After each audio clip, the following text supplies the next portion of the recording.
is the video tutorial to machine the 7320 REV 0. We're calling this the phone mounting block.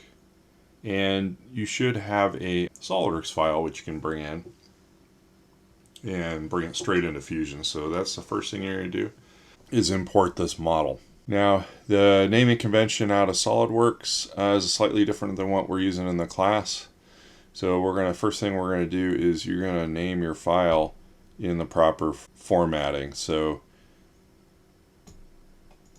we go to our file and hit rename. You're going to type out REV _ 0 _ your first initial, last name. Again, use yours, not mine. So let's take a look at this. We're going to do this on the 5-axis. We've already should have programmed stock to a different part number. What we have here is some 1/4 inch holes that are reamed, 1/4 inch nominal. They're drilled with the D-drill and then they're reamed. These are to accept magnets. They're hopefully going to press in, or we may have to bond them in if they come in undersized. But we're going to use the 251 reamer that we should have built up in the library. If not, reference the video on how to build that reamer up. Should be tool, I believe, 19, and that'll give us a nice clean fit.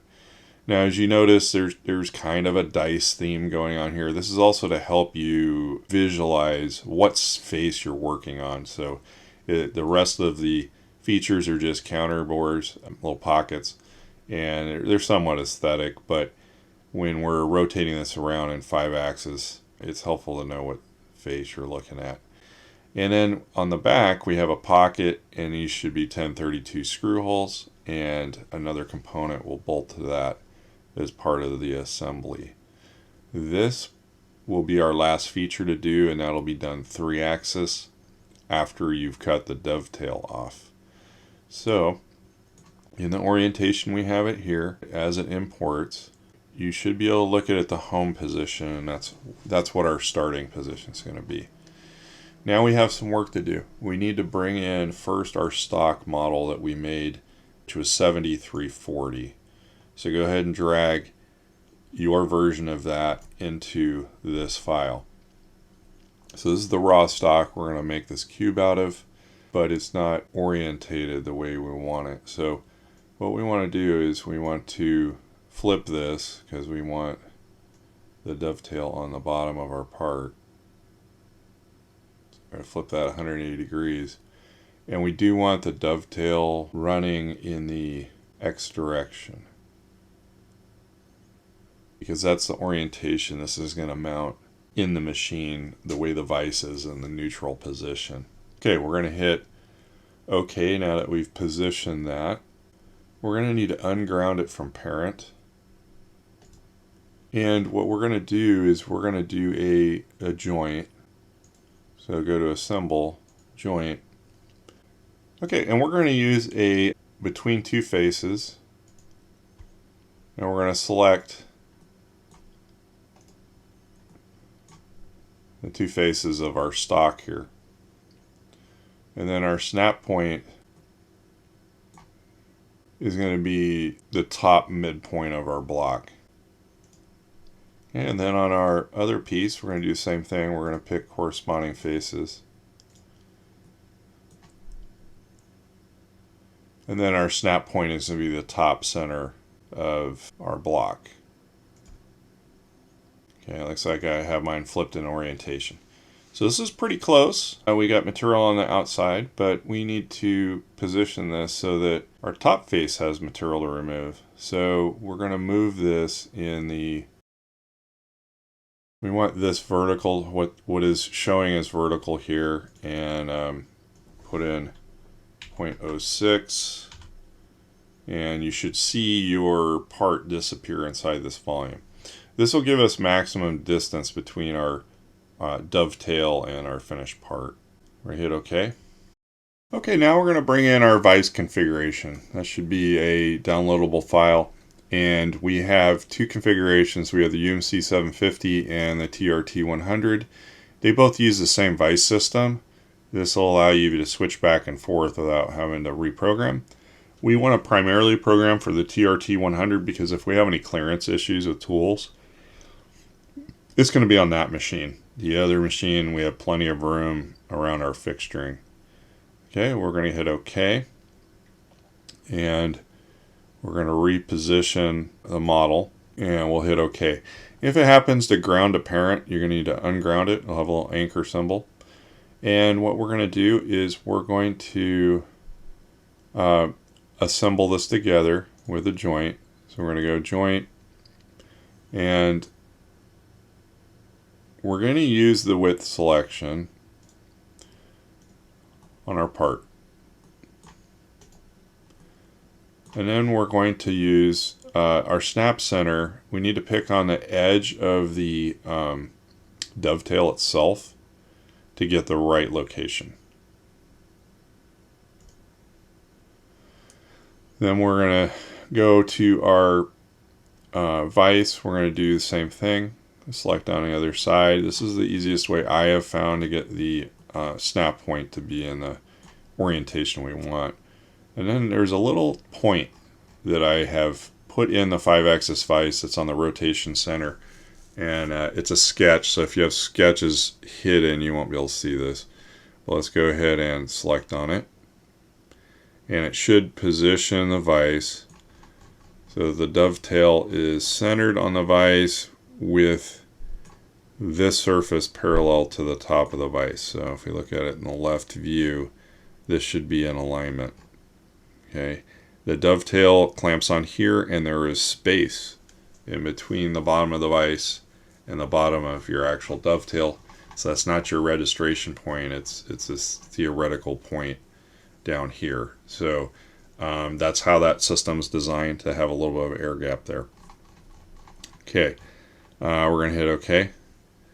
And everything moves to where it needs to be. Now the vise itself, has dimensions that you can modify to close up the vise. You have to kind of figure out, okay, what's a known amount. So our resting position is 2 inches on either side.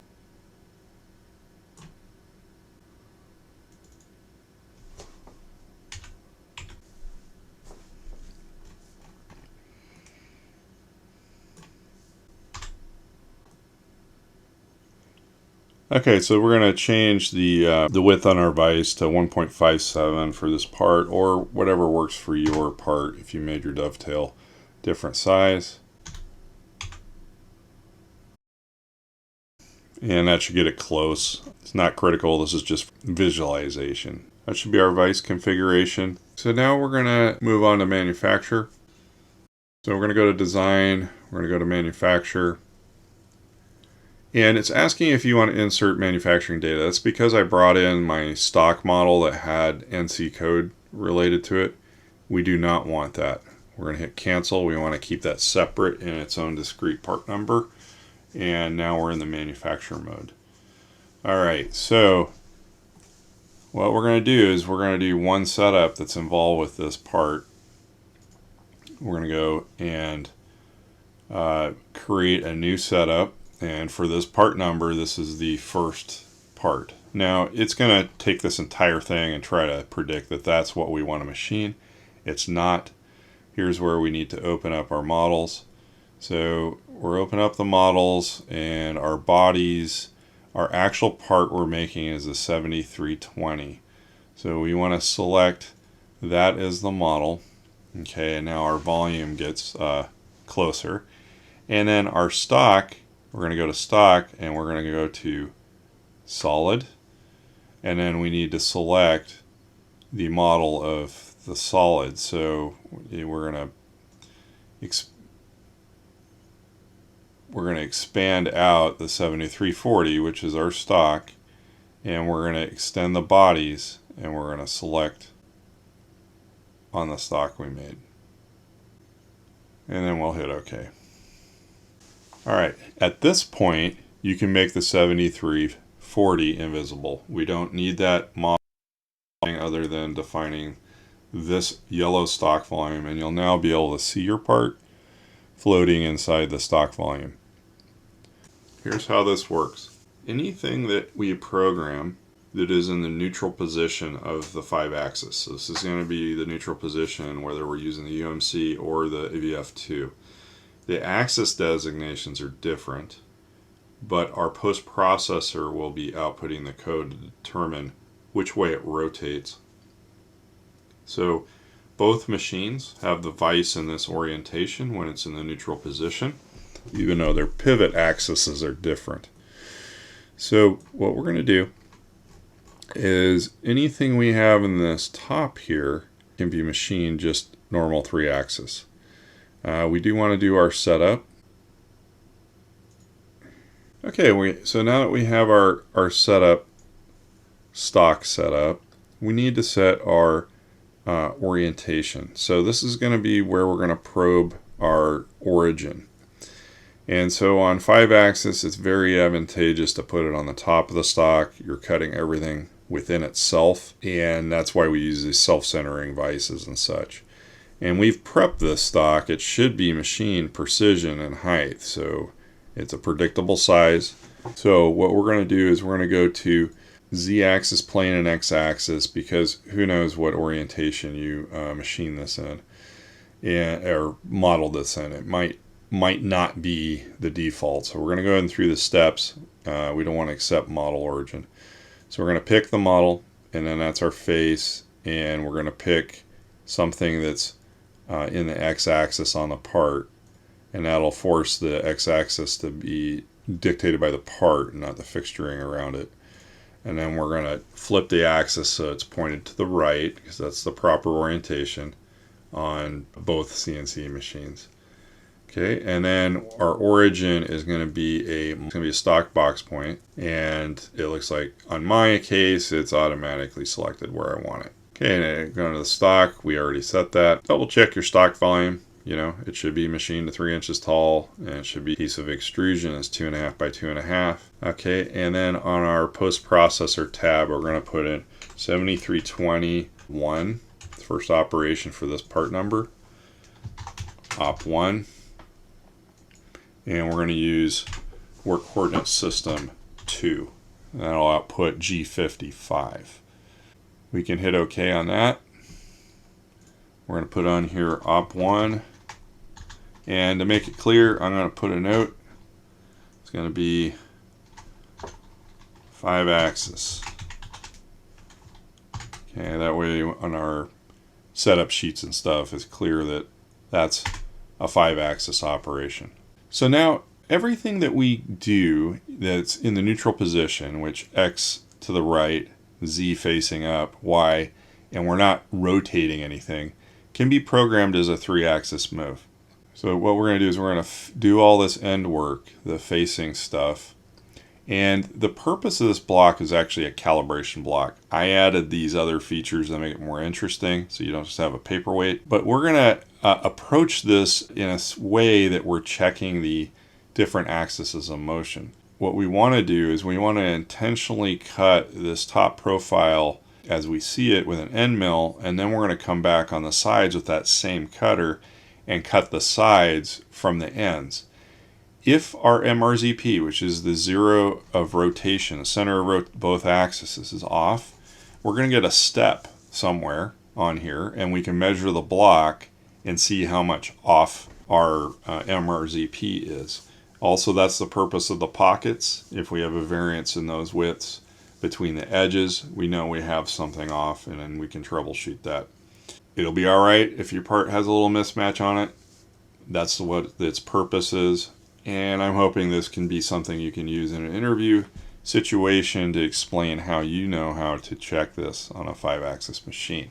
Our approach is going to be to face this off. We're going to use a 1/2 inch end mill. Okay, so we're going to go to 2D. We're going to do a face. We're going to select from our current version of the library the 1/2 inch end mill. Okay, we're going to keep the defaults, feeds, and speeds. Now, when we get into multi-axis, you'll need to select multi-axis. We're just going to leave the tool orientation as is. We're going to go to geometry. We're going to accept what the stock geometry was. On our heights tab, we're going to leave this stock top and stock top because we haven't removed any material, so that should be good. We're going to go to passes. You can choose the pass direction. I would like it to run against the vice jaw and not in the same direction as the dovetail. So I'm going to pick to go forward and back as opposed to right to left. That puts the force of each cut as it goes back and forth on the vice jaws.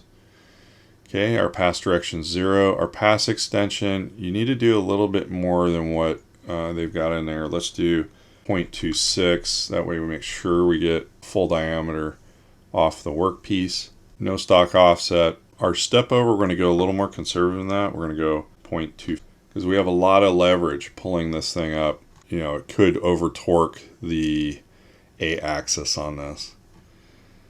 I think we can leave the rest of this at default. The next tab, we're going to keep the tool down. We're going to do lead-ins. We don't need a vertical lead-in radius, so let's set that at 0. And smooth transitions is good. Set OK. All right. So we do start in the back and move forward. I prefer to have it come down where we can actually see it. So we're going to go to that. And we're going to change direction. We're going to pick from the other side.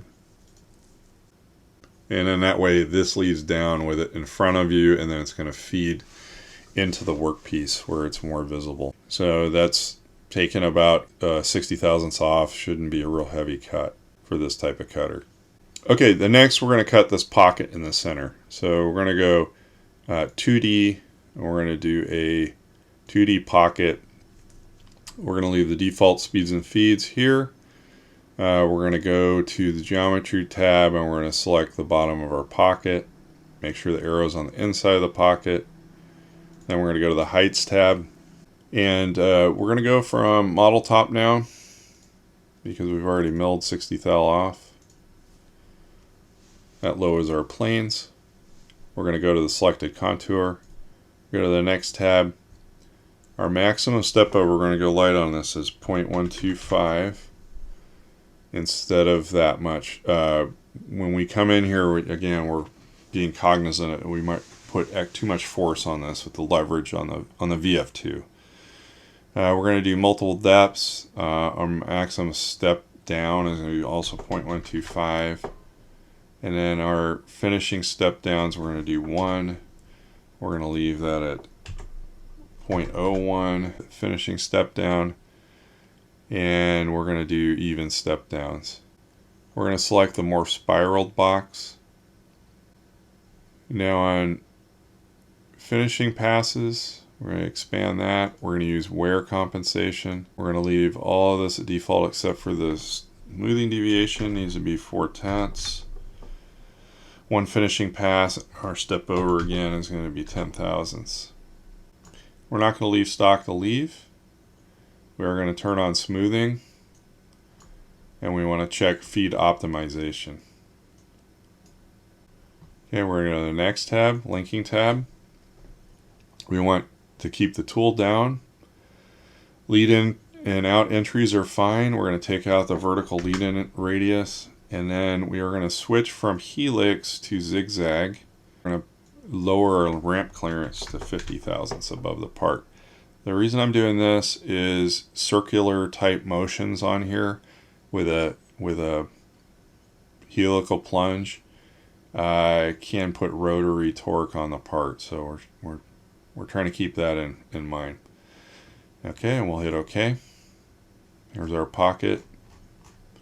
Should be slowing down in each corner, should be zigzagging back and forth, kind of gently plunging into the part. Yeah, I'm going to keep going with the 1/2" end mill. Come back and do other tools after that. So we're going to skip these holes at the moment, and we will come back with them. That way we're not changing the tools a whole bunch of times in between things. Okay, so we have one more routine to do, and this is the part where we're going to lap around the outside. Okay, we're going to do a 2D, we're going to do a 2D contour, and we're going to keep the default feeds and speeds here. On geometry, we're going to select this perimeter here as our selection. We make sure the arrow is on the outside of it. We're going to go to Heights tab. We're going to go from Model Top on both top heights. And then we're not going to go to Select a Contour. We're going to go to Selection. And we're going to select the bottom rim of this pocket here. We're actually, yeah, the outside edge of where the chamfer is. So we're going to cut around the perimeter to this point here. Again, this is so that we can check the alignment between that rectangular or square cut and the facing, so they're going to go on the sides.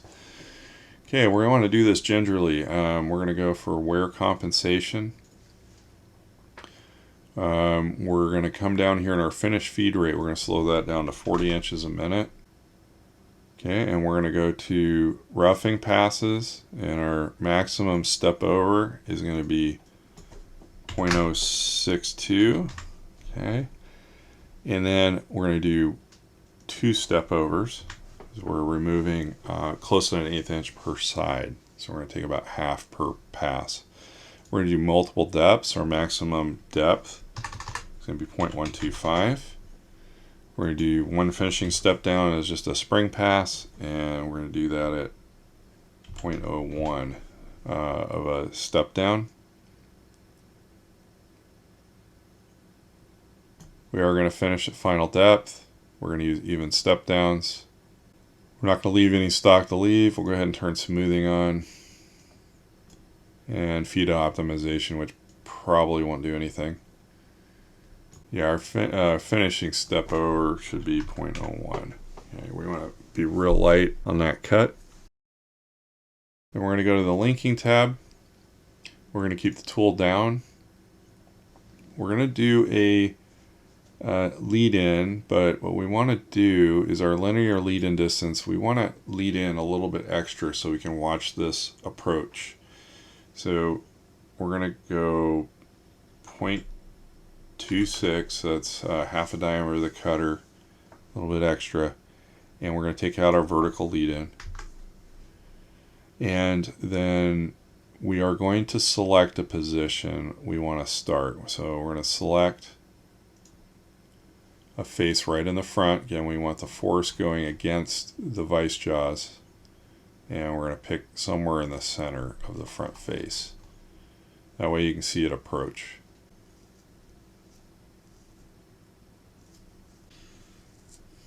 Okay, so we got our lead in the front where we can see it. It's doing our 2 roughing passes. It's going to come back and do 2 finish passes on the height and depth. The depth one's really more of a spring pass to take the load off of that final cut. Okay, so that's it for the top right now.